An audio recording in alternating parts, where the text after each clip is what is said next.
이것은 너무 충격적이고 슬픈 헤드라인을 가진 이야기라서 경찰이 주장하는 내용을 믿으려면 2번이나 읽어봐야 합니다.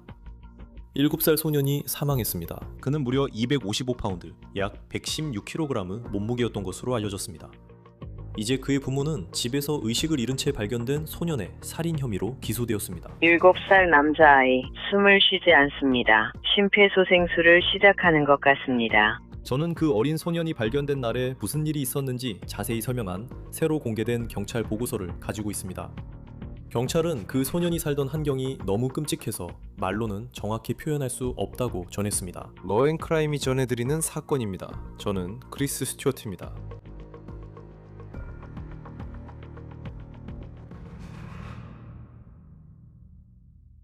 (55파운드) 솔직히 말해서 그 무게는 성인 기준으로도 무겁다고 할 수 있습니다.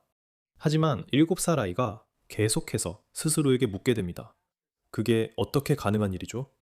참고로 7살 남자의 평균 몸무게는 55파운드입니다. 하지만 7살 캐스퍼 오브라이언은 그가 죽은 방식이나 죽었을 때의 몸무게로만 알려져서는 안 됩니다. 이 두 가지가 이 사건을 전국적인 이야기로 만들었지만 그는 그 이상으로 기억되어야 합니다. 7살 캐스퍼는 태어날 때부터 많은 어려움에 직면했다는 것은 분명합니다. 가족에 따르면 그는 자폐증 진단을 받았고 말을 하지 못했다고 합니다. 하지만 그의 부고에는 캐스퍼가 밝고 사랑스러운 소년으로 기쁨 넘치는 영혼이 주변 모두에게 감동을 줬다고 적혀 있습니다. 그 부고에서 중요한 점은 캐스퍼가 부모인 제시카와 다미안이 살아있다는 내용도 함께 적혀 있다는 것입니다. 그리고 여기서 맥락은 그 부고가 캐스퍼가 2025년 11월 4일에 세상을 떠난 직후에 작성되었다는 점입니다. 그리고 그 이후로 많은 것이 변했습니다. 왜냐하면 지금은 제시카와 다미안이 어린 캐스퍼를 살해한 혐의를 받고 있기 때문입니다. 여러분은 이미 이 사건의 헤드라인을 보셨을 수도 있습니다. 분명히 255파운드라는 숫자와 그게 어떻게 가능했는지에 대한 의문들이 있었죠. 하지만 저희가 입수한 경찰 보고서, 지금 여러분께 공유하려는 그 보고서에는 이 사건을 훨씬 더 어렵게 만드는 세부 사항들이 담겨 있습니다. 왜냐하면 경찰이 집에 도착했을 때 카스퍼의 부모가 뭐라고 말했다고 하는지, 그리고 어떤 병명을 했다고 하는지 제가 말씀드릴 것이기 때문입니다. 집안의 상태뿐만 아니라 그들의 7살 난 아들의 건강에 대해서도 말이죠. 7살 남자아이가 코로나로 인해 죽어가는 위기 상황이었어요. 7살인데 숨을 쉬지 않고 있었죠. 심폐소생술 시작하는 것 같아요. 2216 롱랜드 다운타운입니다. 경찰은 11월 그날 아침 미시간주 제네시 타운십, 특히 플린트 타운십에 있는 한 집으로 출동했습니다.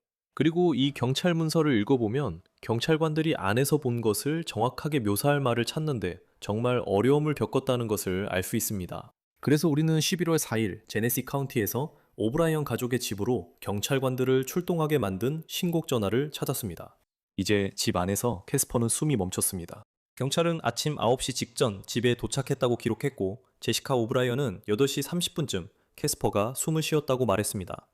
그러나 15분 후 확인했을 때 숨을 쉬지 않아 911에 전화했습니다. 집에 처음 들어간 경찰관 중 한 명은 이렇게 적었습니다. 저는 극심한 저장 강박 상태를 목격했습니다.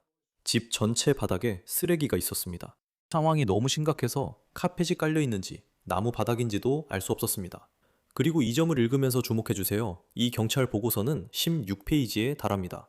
그리고 그날 자신이 겪은 일을 적은 약 5명 정도의 경찰관 각각의 진술에서 그들은 이 집에 들어갔을 때 경험한 일을 묘사할 말을 찾는데 정말 어려움을 겪었습니다. 한 경찰관은 이렇게 썼습니다. 인용하자면 그 집은 정말로 역겨웠고 말로는 정확하게 표현할 수 없었습니다. 또 다른 경찰관은 현관문을 통해 들어가자마자 거실이 수많은 쓰레기 봉투를 포함한 쓰레기로 완전히 뒤덮여 있는 것을 목격했다고 말했습니다. 그리고 한 경찰관의 진술 요약에서 이렇게 적혀 있습니다.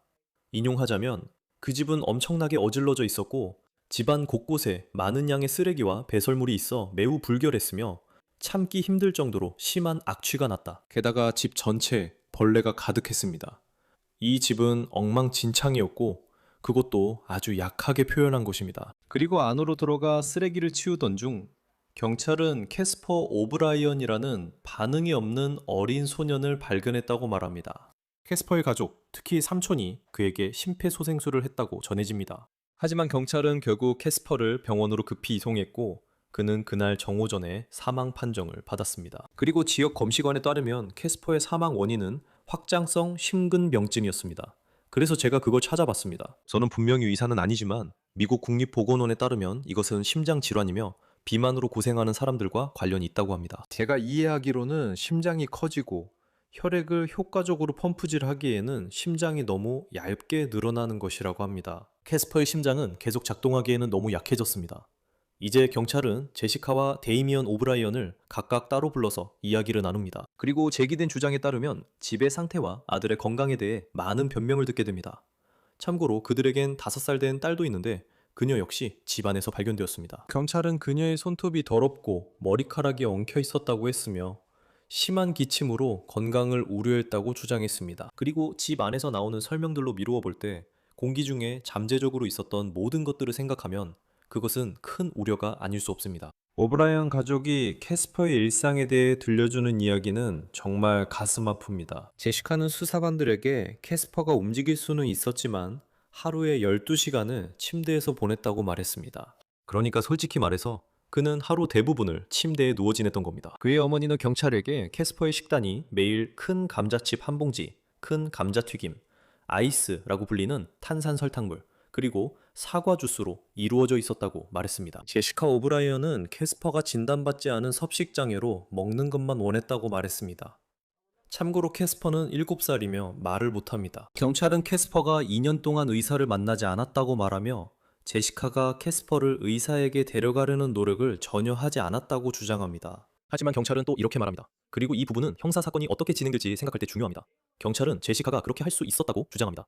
그리고 잠시 후에 이것이 전체 상황에 어떻게 작용하는지 좀 더 이야기해 보겠습니다. 그리고 캐스퍼는 약 6개월 동안 목욕을 하지 않은 것으로 전해졌습니다. 그의 아버지는 일주일에 3번 정도 물티슈로 캐스퍼를 닦아줬다고 주장했습니다. 그리고 캐스퍼가 물을 싫어했지만 집에는 작동하는 샤워기가 있었다고 말했습니다.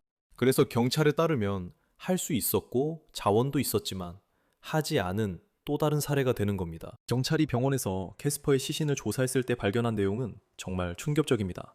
그래서 본격적으로 말씀드리기 전에 미리 경고를 드리겠습니다. 경찰에 따르면 캐스퍼가 사망 판정을 받은 후 들어있던 가방에서는 걱정스러운 냄새가 났지만 그 냄새는 시신이 부패하는 냄새가 아니라 인용하자면 불량한 위생 상태와 오물, 그리고 감염 가능성에서 비롯된 냄새였습니다. 인용하면 캐스퍼는 오랫동안 목욕을 하지 않은 듯 보였습니다. 캐스퍼의 몸 전체에서 먼지, 각질, 그리고 정체를 알 수 없는 이물질이 관찰되었습니다. 캐스퍼는 오랫동안 빗질하지 않아 머리가 매우 더럽고 여러 부위에 여러 군데가 심하게 엉켜 뭉친 긴 머리를 가지고 있었습니다. 캐스퍼의 손톱은 매우 길고 손질이 되어 있지 않았으며 더러웠습니다. 캐스퍼의 피부주름과 겨드랑이를 검사한 결과 경찰관은 나는 붉은기와 헐어있는 상처를 관찰했으며 해당 부위 주변에 붉은기와 붓기가 있어 감염된 것으로 보였다고 기록했습니다. 또한 나는 지금까지 직접 본 것 중 내가 직접 본 것 중에서도 특히 심한 헐어있는 상처와 발진을 목격했다고 적혀 있습니다. 캐스퍼의 일회용 기저귀에는 마른 대변과 소변이 묻어 있었습니다. 캐스퍼의 기저귀를 벗기자 양쪽 다리 뒤쪽, 허벅지, 엉덩이에 깊은 붉은 발진과 열린 상처가 있었고 해당 부위 주변이 붉게 부어오르며 감염된 것으로 보였습니다. 이제 이런 상처들과 캐스퍼에게 있었다고 하는 상태는 하룻밤 사이에 생기는 것이 아닙니다. 여기 이 사진을 보여드리고 싶습니다. 이 사진은 우리가 찾은 제시카 오브라이언의 페이스북 페이지에 올라온 2022년 사진입니다. 이 집에서 상황이 어떻게 이렇게까지 나빠졌는지는 명확하지 않습니다. 방금 보신 것처럼 캐스퍼를 한번 보시죠. 분명히 덩치가 큰 아이였지만 다시 말씀드리자면 그가 사망했을 당시 경찰에 따르면 몸무게가 255하파운드였다고 합니다. 데미안 오브라이언, 즉 아버지는 경찰에게 아들이 170파운드라고 생각했다고 했습니다. 이건 7살 아이에게도 여전히 엄청난 체중입니다. 하지만 다시 말씀드리자면 경찰이 밝힌 바에 따르면 그가 사망했을 당시 몸무게는 255파운드였습니다. 그리고 경찰이 제시한 진술에서 제가 정말로 주목한 또 한 가지가 있습니다. 바로 그 점입니다. 제시카 오브라이언은 가족의 개 중 한 마리가 캐스퍼가 사망하기 전날 밤에 뇌졸중을 일으켰고 그날 아침에 수의사 예약을 잡으려고 일어났다고 경찰에게 말했습니다. 한번 생각해보세요. 그녀의 개가 건강 문제를 겪고 있었다고 합니다. 그래서 그녀가 가장 먼저 한 일은 그 개를 위해 수의사에게 전화하는 것이었습니다. 그런데 그녀의 아들은 거의 2년 동안 의사를 만나지 못했습니다. 경찰에 따르면 그녀는 캐스퍼의 소아과 의사를 몰랐다고 합니다. 이 아이는 심각한 건강 문제가 있었지만 제시카와 남편은 의사를 자주 찾은 것으로 보입니다. 법원 기록에 따르면 제시카는 자신과 다미안은 정기적으로 병원에 간다고 말했다고 합니다. 그리고 그녀가 마지막으로 병원에 간 것은 아들이 사망하기 한 달 전이었습니다. 게다가 그녀는 다미안이 IT 분야에서 일했기 때문에 좋은 건강보험 혜택이 있었고 본인 부담금이 단지 $20였다고 말합니다. 이제 왜 말을 하지 못하는 자폐 아들을 병원에 데려가지 않았냐는 질문에 대해 경찰은 불편함이 그 이유였다고 말합니다. 그녀는 대기실에서 오래 기다려야 하고 의사가 5분 후 아들이 괜찮다고 말하는 것이 마음에 들지 않았습니다. 그녀는 또한 경찰에게 자신이 의사에게 성폭행을 당했다고 주장하며 의사에 대한 불신이 있다고 말했습니다. 자, 보세요. 저는 그런 일이 실제로 있었는지 자체를 부정하려는 건 아닙니다. 그리고 그게 사실인지도 확실하지 않습니다. 하지만 그게 사실이라고 해도 기억하세요. 그녀는 아들이 죽기 한 달 전에 의사를 만났습니다.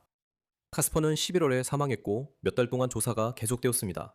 그리고 6월 23일 경찰은 제시카와 데이미언 오브라이언을 체포했습니다. 경찰에 따르면 데이미언은 경찰과 아무 말도 하지 않았고 집에서 체포하러 왔을 때 변호사를 요청했습니다. 제시카의 경우 그녀는 수사관들과 이야기를 나눴습니다. 경찰은 신문 중에 제시카에게 카스퍼의 시신 사진을 보여줬다고 합니다. 그리고 제시카는 카스퍼의 엉덩이에 난 상처가 한 달밖에 되지 않았다고 주장했다고 합니다. 경찰은 처음에 제시카가 상처가 며칠 안 됐다고 주장했으며 이후 카스퍼의 몸에 발진이 있는지 전혀 몰랐다고 말했다. 이제 이 가족은 카스퍼에게 물티슈로 목욕을 시켰다고 주장하고 있습니다. 사실 목욕이라기보다는 일주일에 여러 번 물티슈로 카스퍼의 몸을 닦아줬다고 합니다. 하지만 제시카는 카스퍼가 닦이는 걸 싫어해서 그의 몸을 빠르게 닦아줬다고 말했습니다. 그리고 제시카는 자신이 원했던 만큼 많이 닦아주지 못했다고 말했습니다. 이후 경찰은 제시카에게 아들이 겪고 있던 건강 문제를 몰랐다는 그녀의 주장에 대해 반박했습니다. 제가 제시카에게 카스퍼가 얼마나 아팠을지 생각해 본 적 있나요? 라고 물었습니다. 제시카는 아니요, 아마 생각했어야 했는데요. 라고 대답했습니다. 제가 제시카에게 왜 그렇게 말하냐고 물었습니다. 제시카는 지금에서야 이걸 보니까 이렇게 심한 줄 몰랐어요. 그렇게까지 심한 줄은 몰랐어요. 라고 대답했습니다. 저는 우울증에 너무 빠져 있어서 그냥... 그리고 저는 카스퍼가 6개월 넘게 목욕이나 샤워를 하지 못했고 일주일에 2-3번 물수건으로 닦는 것만 했다고 정리했습니다. 그 다음 저는 의료기록에서 의료진의 의견을 정리했습니다. 그리고 제시카에게 카스퍼의 거동이 어땠는지 물었습니다. 제시카는 카스퍼가 움직일 수 있었지만 하루에 약 12시간 침대에 누워 있었다고 했습니다. 그 다음 제시카에게 그녀와 다미안이 카스퍼의 건강 상태와 그가 처한 상황에 대해 걱정을 나눈 적이 있는지 물었습니다. 제시카는 이렇게 말했습니다. 아니요, 우리는 그때 완전히 무너지고 있었어요. 그의 음주가 정말 심각해졌고 우리는 제대로 대화도 하지 않았어요. 그리고 저는 사실상 혼자서 아이들을 돌보고 있었죠. 그녀는 다미안에게 음주 문제가 있다고 주장합니다. 게다가 그녀는 경제적으로는 괜찮았다고 인정한 것으로 전해집니다. 다미안이 꽤 괜찮은 수입을 벌고 있고 두 사람 모두 당뇨병 관리를 위해 처방약을 받고 있기 때문입니다. 즉, 집 안에서는 그들의 건강 상태가 관리되고 있었지만 경찰에 따르면 7살에 255파운드였고 자폐증과 비언어 장애가 있던 그들의 아들에 대해서는 의료적 돌봄이 이루어지지 않았다고 합니다. 캐스퍼 역시 학교에 다니지 않았습니다. 그래서 그는 어른들 시야에서 벗어나 너무 늦기 전에 도움을 받지 못했습니다. 캐스퍼의 부모는 그가 자폐 스펙트럼 아동을 위한 학교에 다니길 원했다고 말했지만 실제로 그런 조치를 취했는지는 불분명합니다. 미시간주 검찰은 캐스퍼에게 일어난 일을 단순한 아동 학대나 방임으로 보지 않습니다. 물론 의심할 여지 없이 그것이 사실이긴 하지만요. 그들은 이것을 살인이라고 부르고 있습니다. 제시카와 다미안은 2급 살인 고문 그리고 2급 아동학대 3건으로 기소되었습니다. 참고로 아동학대 혐의 중 하나는 캐스퍼의 5살 여동생의 건강과 안전과 관련됩니다. 우리는 이미 경찰이 그녀에 대해 우려를 표했으며 그녀가 병적으로 비만하고 더럽다고 말했다고 전했습니다. 오브라이언 부부의 변호인들은 7월 2일 법정에 출석할 예정입니다. 캐스퍼는 사망 당시 키가 4피트 2인치였으며 그의 체질량 지수는 71.7이었습니다. CDC에 따르면 7세 어린이의 BMI는 16 정도여야 합니다. 이번 사건 관련해 은퇴한 형사 지휘관 윌 울프스빌라와 이야기 나눕니다. 저는 계속 255파운드라는 숫자가 머릿속에 맴돌아요. 그리고 부모님들이 경찰 기록에서 아무 문제 없는 것처럼 행동했다는 게 정말 이해가 안 돼요. 그들은 놀랐다고 했죠. 이 사건을 다룬 사람들이 있는데 의료 검시관이 이건 내가 몸에서 본 상처 중에서도 최악에 속한다고 했어요. 정말 이해하기 어렵습니다. 이 사건이 미국 법상 2급 살인으로 바뀐 것에 대해 어떻게 생각하세요? 저는 그게 적절한 혐의라고 생각합니다. 그리고 검시관이 최종 소견을 내릴 때까지 그 혐의를 적용할 방법이 있었다고 생각해요. 아, 7살에 255파운드였어요. 그게 어떻게 가능하죠? 맞아요. 있잖아요. 이게 떠오르는 게 있는데 생각만 해도 좀 역겨워요. 떠오르는 건 투아그라형 거위에게 강제로 먹이를 주는 방식이라는 거예요. 마치 이 불쌍한 아이에게 억지로 음식을 먹이는 것 같아요. 방임 혐의는 쉬웠어요. 그냥 한 번만 둘러봐도 알 수 있었죠. 집의 상태, 거기서 발견된 다른 아이의 상태, 그건 명백했어요. 하지만 미국 법상 2급 살인 혐의는 검시관의 결과를 기다려야 했고 그 혐의는 타당했어요. 100%죠.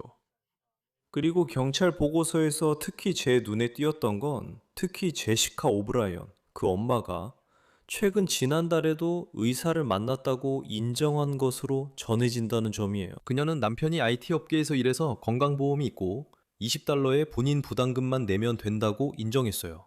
그러니까 남편이 안정적인 직업과 건강보험 혜택을 가지고 있다는 거죠. 그녀는 가족에게 금전적인 제약이 없었다고 말했어요. 그러니까 가족이 힘든 시기를 겪고 있었다거나 그런 상황이 아니었다는 거죠. 그녀가 말하길 돈은 계속 들어오고 있었다고 했어요. 게다가 제게 인상 깊었던 부분은 그녀가 그날 아침에 전날 밤에 강아지가 뇌졸중을 일으켰다고 말했고 수의사에게 전화하려고 했다는 거예요. 그리고 이게 참 아이러니한 게 강아지가 건강 문제를 겪으니까 그녀는 수의사에게 전화하려고 하잖아요.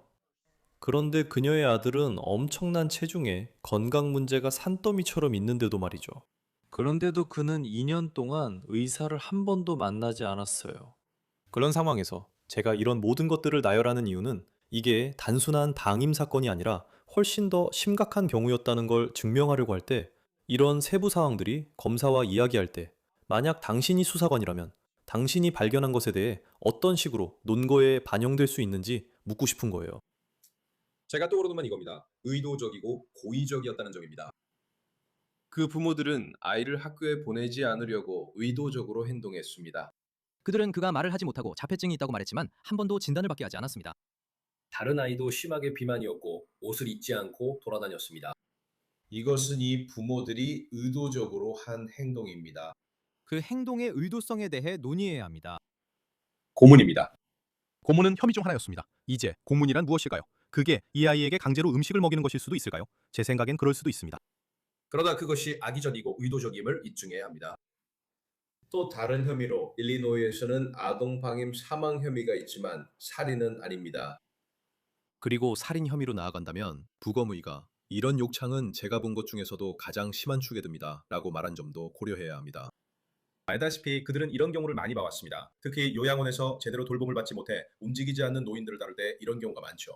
그래서 저는 검찰 측의 입증 가능성이 높다고 생각합니다. 그리고 법 집행기관도 단순한 방임이나 부주의가 아니었다는 점을 잘 입증했다고 생각합니다. 아이를 일부러 의사에게 데려가지 않았고 일부러 아이에게 필요한 것을 제공하지 않았다는 점이었습니다. 아이가 제대로 자라고 조금이라도 나아질 수 있는 환경을 마련해주지 않았다는 점이었습니다.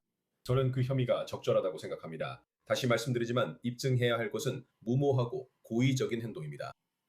또 한 가지 눈에 띈 점은 이야기가 약간 달라진 것 같았다는 점입니다. 그리고 경찰은 보고서에 그녀가 캐스퍼가 이런 발진과 상처와 관련된 일부 건강 문제에 대해 어느 정도 알고 있었다는 점을 기록했습니다. 처음에 그녀는 그 상처가 생긴 지 며칠밖에 안 됐다고 했던 것 같아요. 그러나 검시관은 그런 것이 24시간 만에 생기지 않는다고 했죠. 그리고 이번 달에 그녀가 신문을 받을 때는 그 기간이 한 달 정도였다고 말했습니다. 이 모든 일이 일어난 지 몇 달이 지났지만 그때부터 이야기가 조금씩 달라지기 시작합니다. 그녀는 한번 의사에게 성폭행을 당했다고 주장하며 그 일로 의사들을 불신하게 되었다고 했습니다. 그 일이 실제로 있었는지에 대해서는 제가 말할 입장이 아니지만 그녀 자신은 지난달에 의사를 만났다고 했습니다. 그리고 특히 화가 났던 건 그녀가 병원에 가기 싫었던 이유가 대기실에서 오래 기다린 후 의사를 5분 정도만 만나고 의사는 아들이 괜찮다고 하며 집에 간다고 했기 때문입니다. 만약 그 모든 것이 사실이라면 이야기가 이렇게 자주 바뀐다는 사실도 그녀에게는 좋지 않게 보입니다. 절대 변하지 않는 이야기는 진실뿐입니다. 진실은 언제나 진실이죠. 이야기에 변화가 생기기 시작하면 그건 잘못된 행동을 정당화하려는 걸 보는 겁니다. 그녀는 그 아이는 물을 싫어해서 항상 더러웠고 그래서 물티슈로 닦아줬어요 라고 말해요. 말도 안 돼요. 나는 의사들을 믿지 않아요. 근데 왜 얘가 255이나 되죠? 의사를 믿지 않는 건 괜찮아요. 그런데 그 아이가 왜 255파운드나 되죠? 우리가 어떻게 그걸 놓쳤나요? 그들은 어디에 살고 있죠? 그리고 아무도 이걸 못 볼 정도로 어떤 동네에 사는 거죠? 이 아이들 위치를 아무도 궁금해하지 않아요. 조부모 있나요? 그 아이는 2년 전 병원에 갔어요. 병원에 기자가 없을 수도 있어요. 하지만 다시 말하지만 그 아이는 2년 전에 150파운드나 더 가벼웠어요. 그래, 그게 바로 문제야. 체중 같은 거. 이 에피소드 보는 사람들도 우리도 이해할 거야 라고 생각할 거야. 내가 말하는 게 정말 이해하기 어렵거든. 내 말은 255파운드면 NFL 라인베커 체중이야. 이 아이는 7살이었고 키가 127cm였어. 그리고 그냥 너 혼자야. 2022년, 2023년 페이스북에서 몇 장의 사진을 볼 수 있어. 그리고 그는 덩치가 큰 아이처럼 보이지만 이 사건에서 주장된 그 몸무게처럼 보이진 않아. 그래서 이 부분에 대해서는 경찰 보고서에서 변명 같은 걸 듣거나 읽으면 여기서 내가 좀 더 했어야 했는데 라는 생각이 들어. 무슨 일이 일어나고 있는지 알았으면 좋았을 텐데. 하지만 그럴 수가 없어. 이 사건이 재판에 가면 배심원들도 그의 몸 사진을 보게 될 거야. 지금 나와 있는 어떤 사진보다도 훨씬 더 충격적이어야만 그렇게 어린 사람이 어떻게 그렇게 많이 나갈 수 있었는지 이해할 수 있을 거야. 32년 동안 경찰서에서 근무하면서 대부분의 시간을 살인 사건을 담당했어요. 정말 많은 걸 봤지만 그런 건 한 번도 본 적이 없었습니다. 저도 방임 사건도 봤고 학대나 아디 살인 사건도 봤지만 이런 건 정말 처음이었습니다. 이런 저장 강박 사례들 중 일부를 보면 이 집에서도 냄새가 정말 심하다는 게 분명했어요. 어떤 경찰관은 집안이 너무 더러워서 바닥이 나무인지 카펫인지 구분도 못하겠다고 썼어요. 저장 강박 사건에 출동했을 때 냄새가 정말 심하다는 건 알겠는데 그런 혼란스러운 상황에서 증거를 수집하기 위해 어떤 것들을 찾으시나요? 그런 환경에서 증거를 수집하는 건 어떤 느낌인가요? 그러니까 이런 걸 생각하게 돼요. 곤충이나 설치류가 들끓는 걸 생각하게 되죠. 그리고 실제로 그런 상황이 벌어집니다. 이 집에도 분명히 그런 문제가 있어요. 움직일 수 없고 자유롭게 다닐 수 없으며 화재 위험도 있습니다. 이런 모든 것들을 기록해야 합니다. 이런 것들을 모두 적어 사건을 입증할 자료로 삼고 사진도 찍고 동영상도 촬영하죠. 이 모든 것이 결국 환경에 대한 관심으로 이어집니다. 그리고 저는 피해자에게 다가가기까지 시간이 걸린 사건이 몇 번 있었습니다. 쓰레기를 해치고 지나가야 했기 때문입니다. 정말 그리고 그냥 그냥 이게 어떻게 이런 상황이 됐는지 궁금해질 수밖에 없습니다. 집안에 개가 4마리나 있었다고 하더라고요. 그리고 엄마, 아빠, 그리고 기소되지 않은 삼촌도 있었습니다. 기소는 없었지만 그가 상황을 얼마나 알고 있었는지 궁금합니다. 아직 그에 대한 기소는 없습니다. 그리고 캐스퍼에게는 5살 된 딸 아니면 여동생이 있었는데 그녀의 상태와 관련해서도 방임 혐의가 적용됐습니다. 경찰에 따르면 그녀의 상태도 건강하지 않았다고 합니다. 이제 여기까지 오게 된 경위를 시간순으로 보면 캐스퍼 오브라이언은 2025년 11월 4일에 사망했습니다. 그의 부모는 6월 23일에 체포된 것으로 알고 있습니다. 그들이 이 집에 도착한 아침부터 지금 두 부모가 모두 체포된 상황에 이르기까지 걸린 시간에 대해 어떻게 생각하십니까? 제 생각에는 그렇게 오래 걸린 것이 전혀 놀랍지 않습니다. 여기에는 많은 것들이 얽혀 있습니다. 다시 말하지만 우리는 방임 혐의를 입증하려는 것이 아닙니다. 그건 거의 저절로 입증되는 부분이죠. 우리는 살인 혐의를 입증하려고 하는 겁니다. 그래서 모든 것이 필요합니다. 그리고 그들이 어디로 가는지 알 수 없다는 것도 아니고 그들이 어디에 있는지 알고 있습니다. 5살 아이도 이미 분리해 놓았죠. 이제 그 아이는 다시 건강해지고 정상적인 삶을 살 수 있는 기회를 얻게 된 겁니다. 하지만 살인사건 기소를 위해 철저히 준비해야 하니 오래 걸린 것도 놀랍지 않아요. 그리고 조사관으로서 저도 저장 강박이나 방임 사건을 조사해 본 적이 있는데 이건 우리가 명확하게 답할 수 없는 근본적인 질문으로 이어집니다. 하지만 여전히 이런 일이 어떻게 일어나는 걸까요? 집이 어떻게 이런 상태까지 가게 되는 걸까요? 선생님 경력에서 이런 방임 사건을 본 적이 있으신가요? 이렇게 독특하고 끔찍한 경우라도 어떻게 이런 지경까지 오게 되는 걸까요? 미시간주 플린트 타운십의 이 집처럼 집이 왜 그렇게 되나요? 7년 전에 시작된 일은 아니었습니다. 이 아이들이 태어난 5년 전부터 시작된 일도 아니었습니다. 이렇게 많은 쓰레기와 잡동사니가 쌓이기까지는 오랜 시간이 걸렸습니다. 그 일은 오래전부터 계속됐고 아이들은 그런 환경에서 태어났습니다. 그리고 상황은 점점 더 나빠질 뿐입니다. 결코 나아지지 않습니다. 하지만 이게 7년 만에 일어난 일은 아닙니다. 훨씬 더 오랜 시간이 걸렸습니다. 왜냐하면 그가 건강했다고는 말하지 않겠지만, 그러니까 저는 그의 의무 기록, 그러니까 캐스퍼의 의무 기록을 모릅니다. 하지만 2022년, 2023년에 그는 덩치가 큰 아이처럼 보였거든요. 그리고 그 후 2년 동안 갑자기 체중이 늘었는데 그 나이 또래에게는 상상하기 힘든 일이 벌어진 거죠.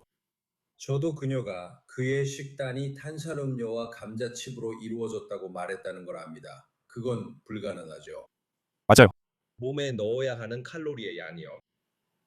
그리고 일정 체중에 도달하면 그 체중을 유지하려면 X만큼의 칼로리가 필요합니다. 그 집에서 무슨 일이 있었는지는 모르겠지만 세상에 정말 좋은 지적을 하셨네요. 왜냐하면 경찰 보고서에 따르면 그들이 주장하는 건 큰 감자칩 한 봉지, 큰 감자튀김 같은 거였거든요. 그리고 이건 얼음물처럼 보이지만 사실 거의 설탕이 든 탄산음료였어요. 그리고 그렇게 해도 그 특정 무게에 도달하지 않는 것 같아요. 뭔가 더 있어야 할 것 같은 느낌이 들어요. 그 정도의 체중을 늘리려면 거의 린 것처럼 설탕이 든 탄산음료를 계속해서 몸에 주입해야 할 거예요. 그래야 그만큼의 칼로리를 몸에 넣을 수 있죠. 그건 분명히 강제로 해야 하는 거예요. 거의 강제로 먹이는 것과 다름없죠. 다른 방법은 상상할 수가 없어요. 네, 제 말은 아직 그런 의혹이 제기된 건 아니에요. 하지만 또 생각해보면 예를 들어 키가 약 180cm 정도 되는 성인을 떠올려 보세요. 그 숫자에 도달하려면 오랜 시간 동안 얼마나 많은 노력을 쏟아부어야 하는지 생각해보면 정말 모든 상식을 뛰어넘는 일이에요. 적어도 제 생각에는, 물론 제가 이 분야의 전문가는 아니지만 그게 어떻게 가능하다는 건지 모르겠어요. 그래서 이 이야기에서 앞으로 무슨 일이 일어날지 지켜봐야겠죠? 이 소녀는 우리와 잠시 함께 했지만 받은 것보다 더 나은 삶을 누릴 자격이 있어요. 겨우 7살이었으니까요. 글쎄요, 앞으로 무슨 일이 일어날지 지켜봐야겠죠. 부모님의 변호사들이 내일 법정에 출석할 예정인 걸로 알고 있습니다. 앞으로 이 사건의 진행을 지켜봐야 할 것 같습니다. 제시카와 데미안 오브라이언은 2급 살인 등 여러 혐의로 기소됐습니다. 전직 시카고 경찰국 형사지휘관 윌 스빌라 씨와 함께하고 있습니다.